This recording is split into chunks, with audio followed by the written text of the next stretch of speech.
এখানে রবিবার তার কোড নাম্বার 0, সোমবার তার কোড নাম্বার 1, মঙ্গলবার তার কোড নাম্বার 2, বুধবার তার কোড নাম্বার 3, বৃহস্পতিবার তার কোড নাম্বার 4, শুক্রবার কোড নাম্বার 5, শনিবার কোড নাম্বার 6। অর্থাৎ আমাদের সপ্তাহের প্রথম দিনটা শুরু হয় রবিবার দিয়ে, প্রথম দিনটা শুরু হয় রবিবার দিয়ে এবং শেষের দিনটা হলো শনিবার। তো প্রথম রবিবার এর কোড নাম্বার 0, তারপরে 1 2 3 4 5 6 এভাবে আসতেছে।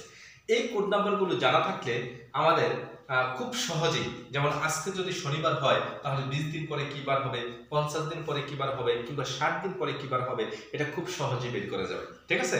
আচ্ছা দেখো, তাহলে আমরা জানি আজকে হলো শনিবার, তাহলে শনিবারের কোড নাম্বার কত? 6। আমি যদি মনে করি যে 30 দিন পরে কি বার হবে, আজ যদি শনিবার হয় 30 দিন পরে কি বার হবে, সেটা আমরা কিভাবে বের করব? তাহলে শনিবারের কোড নাম্বার 6 এর সাথে যোগ করব আমরা 30, মানে 30 দিন পরে কি বার হবে। তাহলে হইল কত? 36।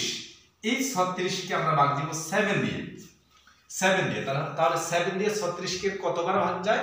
7 কে 7, 7 দুগুণে 14, 3 7 21, 4 7 28, 5 7 35, 5 বার যাবে, 5 7 35, 5 বার যাবে।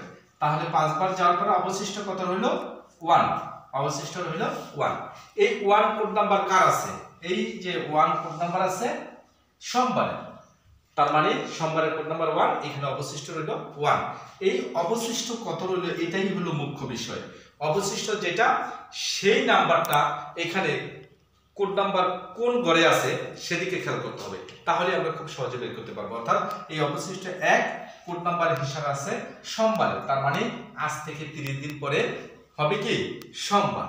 ঠিক একইভাবে যদি আমরা কল্পনা করি আজ থেকে 50 দিন পরে কি বার হবে, মনে করি আজকে শনিবার, তার কোড নাম্বার 6, তাহলে 50 দিন পরে কি হবে?